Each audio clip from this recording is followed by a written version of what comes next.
Guys, I bought a Delkevic exhaust system for my Africa Twin, and speaking on a couple of forums, a couple of blokes said they don't fit with the Outback Motortek crash bars, which concerned me a little bit because I already had Outback Motortek crash bars fitted to the bike. So I thought I'd make a video of fitting it. I've had a look at it. I think I can work out how to fit it. There's going to have to be a little modification done to the crossbar at the front. And that's what I'm sort of showing you today, fitting the header pipes and modifying that crossbar. There's a bit on the intermediate pipe and the muffler, but they're easy to fit, it's just two nuts and bolts. So yeah, we'll get on with it. I'll show you how we do it, and then we'll have a bit of a look at the Delkevic system and a couple of other things that I've got on the bike afterwards. Okay.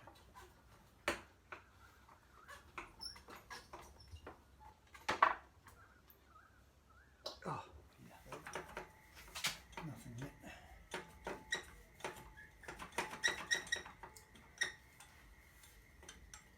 Doesn't appear to be anything holding it in. And look here, that section there joins the two halves together and mounts to the frame and supports it all, but it's just making that too difficult. So we'll get that out of the way and see what that looks like. Okay, so we've got that centre section loosened off and all the bolts removed, so that can come out.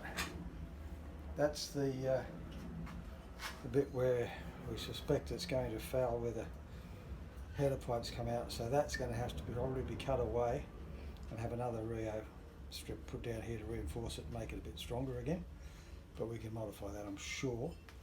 And now this will just a bit of persuasion, pop out a little bit. First thing to do is get these flange gaskets out. Now this one, these they say to put in dry, no sealant on them. I don't know if this is going to stay in there when I put it up there like that.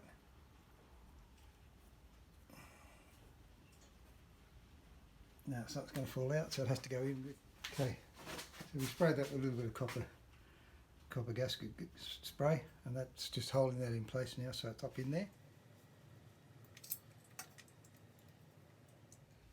So we're just going to do these up finger tight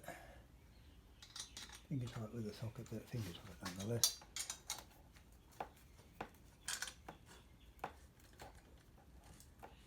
Because we still want that to have a little bit of movement in it, so we can line up the collector plate. Re-glue this one, screw it off a bit. Okay guys, so we fitted the O2 sensor. It's in there, just got to plug that back in. I spared you the boredom of fitting all the little bits and bits. It took us about 15 minutes. Longest bit was putting the goo on the clamps, on the pipes. So, you know, that just slides on, springs on, slides in, clamps up. There's one mount to go on there, tighten that up, slides in there, gonna line all that up, that's easy. Total no-brainer.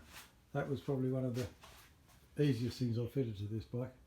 Those Outback crash bars were a bit of a, well, they weren't a nightmare, but they were fairly involved. And the bash plate was a job. But this one, remove, put it back in, tighten it up, job done. So that's the Delkevic exhaust system. I have to say, for 625 bucks, posted from Brisbane to here, you can't get any better. And the service from the company was absolutely fantastic. They were a great bunch of guys. So all we've got to do now is see how this bracket goes back in. We'll do that now. So this is the bracket in question. That's how the other side was. That's how the other side now is. You can see it's only a few millimetres. It's not going to make any difference to the strength involved in the crash bars. And I'm not planning on crashing, but we do that. So ground it out, filed, dressed it up with a file, nice and smooth, nice and neat. Gave it another quick coat of black paint, and now we'll give it a try and see if it fits, and we'll find out just how much clearance there is. Right, let's put this around the other side there and see what we've got now.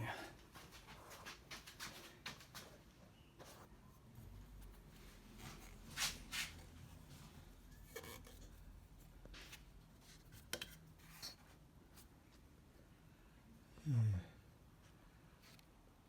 We're still going to have to take that away a bit there. So I will do that and come back and show you. It's good clearance up here now. There's a good couple of millimetres up there. Where are we going? Trying to find where the camera is. Yeah, so there's a nice bit of space there. When you get down here, it's just a bit tight, and better to do it now than later. Okay, so crash bars all fitted back up, and there now you can see we've got plenty of gap around there. That's after the last modification I did. Fitted up nicely. And I said I was going to put the skid plate back on, the bash plate, and I did. And you can see there, that skid plate used to come across about here and go straight across. The Honda pipes were tucked right back in there. But Delkevic make them come out a bit further, and you can see how much that fouled the sump guard by. So I've cut that away, and it's quite neat now. There's plenty of gap around it, as you can see. But and if it cops a hit there, it's going to push it back. But what I'm concerned about is this is now, instead of having a flat up here, which would in effect strengthen that bit there, this is now basically a flat bit. So it's not got a lot of strength if it gets hit there. So what I'm going to do is get another piece of aluminium sheet, and we're just going to fabricate up another bit that's just got a bit of a bend in it that comes out there, across there like that, and then we'll just weld that around there and on the inside. Alright guys, thanks for watching. A little bit of a show off at the finish to show you what it all looks like, and I hope this helps somebody out, or it's just interesting anyway.